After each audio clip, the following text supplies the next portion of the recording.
Hello, welcome back to Tommy's Top Picks. I'm Tommy, joined by Murphy. Hello. We're back with your top 5 comics for the week of August 10th, 2022. Our number 5 pick is going to be Predator number 1. Obviously, there's a new movie out on Amazon, which is super cool. Have not had a chance to check it out yet, but there is a comic number 1 for Predator.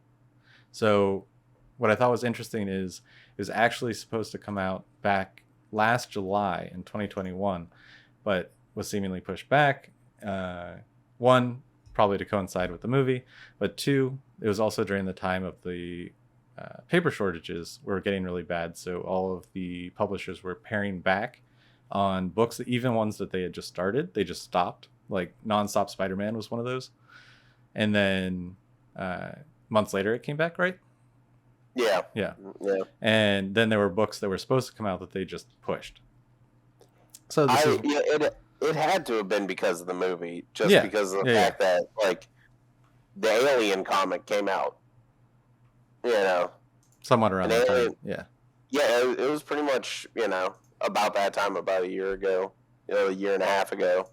So obviously with Alien, you usually get Predator too, right? Like when it comes to pop culture, sure. So I feel like it had to have been pushed back for that. Yeah. But so synopsis reads, Day of Hunter, part 1 of 6. So I'm guessing this is an ongoing, and this is the first issue of the first series, or first volume, which will be 6 issues. Hunt, kill, repeat. In the near future, a young girl sees her family slaughtered by the deadliest and most feared hunter in the universe, a predator. Years later, though her ship is barely holding together and food is running short, Theta won't stop stalking the spaceways until the Yucha? What is it? Yautja monster? Okay. That's something for one of you Predator fans to tell us how to pronounce. You can tell. I'm a super huge Predator fan. Who killed her family is dead. Or is she? Or she is. Ed Bryson of Iron Fist Ghost Rider and Kev Walker, Doctor Strange, Dr. Aphra, forge a violent, heartbreaking, unforgettable new chapter in the Predator saga not to be missed. So I do want to watch the new movie. I just haven't. I didn't even realize that the movie had come out. Like, I knew it was like coming out. Yeah. But I feel like a lot of stuff has come out recently, and somehow this one just missed. Yeah. I missed, but I mean, Predator's sick. He's cool. Like, yeah. Alien and Predator, always. Yeah. I mean, Predator is ugly as hell. Sure. So, I like that they're giving that a lot of emphasis in these covers. Oh, absolutely. It should be a good series, and it keeps with like the horror aspect of most modern comics nowadays. Yeah. Gotta love the young covers. Yeah, I love that Delgado cover. Which one's that? Second row, second one, pretty much it, at least on my screen. It's the green one, and black one. Oh, I see. This one? Yeah. Yeah, that's pretty cool. Talk about an artist I don't collect enough of. So. He's so exclusive now. Yeah. It's hard. Yeah. All right, moving on to number 4, we have another new number 1, 007. So this one's coming from Dynamite. It's 007 number 1. 007 is back in action after a high-stakes rescue mission and mysteriously violently sabotaged. Bond's future at MI6 hangs in the balance. As he awaits his fate, James Bond is urgently contacted by an old flame and mentor, Gwendolyn Gaughan, formerly Agent 003, who warns Bond of an existential threat to England and the global balance of power. But before they can meet, 003 turns up dead. Shocking. Sending Bond on the most personal mission of his career. Find Gwendolyn Gaughan's killer and expose the shadowy organization known as Myrmidon. I'm about it. I just love James Bond. Yeah. And it's interesting to see, like, now, correct me if I'm wrong, have there been many James Bond comics before? Yeah. Yeah? Yeah. I never really knew. They're usually just like a 12-issue maxi series kind of a thing. Yeah. And I feel like a lot of them were planned as ongoing, so then just didn't kind of fizzle it out. But yeah, there has been a decent amount, but this one seems interesting enough. I'm always down for spy stuff too. Yeah, That's I feel like that's Dynamite just is a smaller, being a smaller publisher doesn't advertise as much as like Marvel and DC would, so it's not in your face as much. You kind of have to go looking. It's more of a publisher you go looking for. And see what they're offering. That's fair. Yeah, that cover looks sweet though. Oh, absolutely. The first one. Yeah, and then also a bunch of variants. Yeah. There's a 1 in 7. It almost looks like Archer. Yeah. Yeah. A little bit. But no, I definitely will pick this one up because, I mean, it's James Bond. Seems like cool. A good espionage story is always. Oh yeah.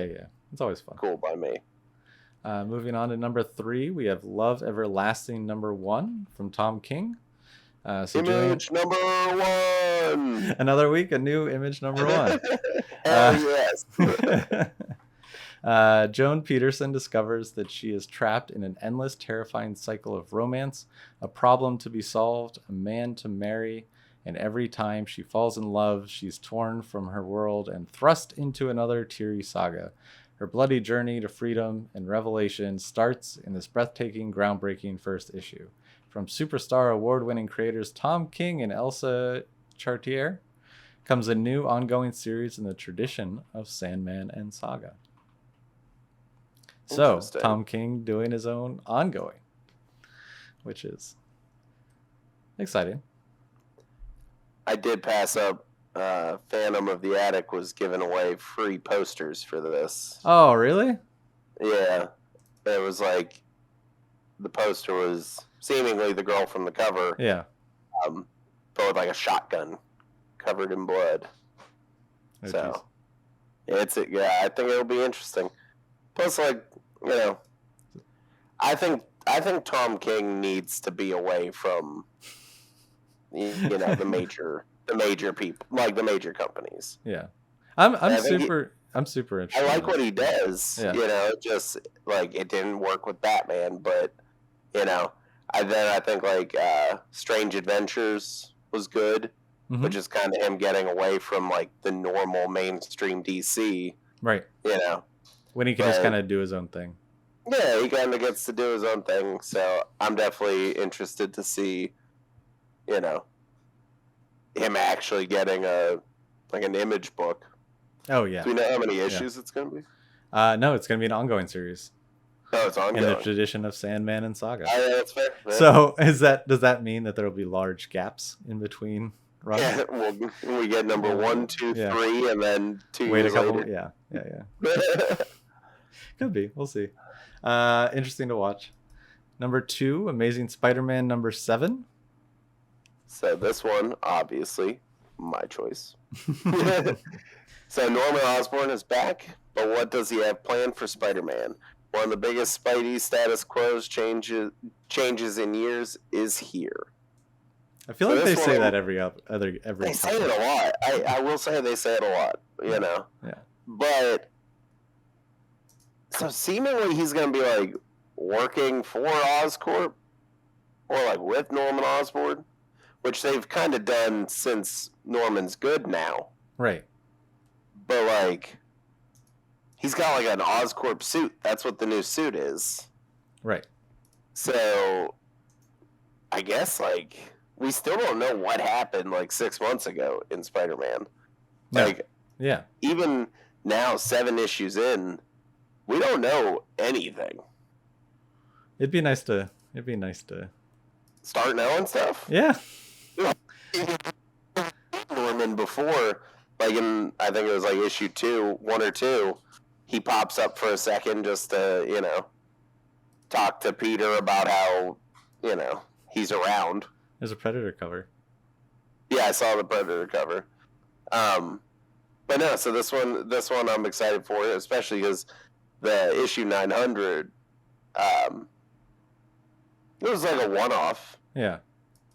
It This is a neat cover. The Sinister Adaptoid just kind of was a thing. Yeah, I like that one. But there was no lead up in the first arc to the legacy issue, Right. and then the legacy issue didn't leave off with anything. Yeah. So I'm hoping that this is where Wells finally starts opening up the story a little bit more. And I do love Ramita Jr.'s Norman Osborn. Yeah. I do. The cornrows. Yeah, of course.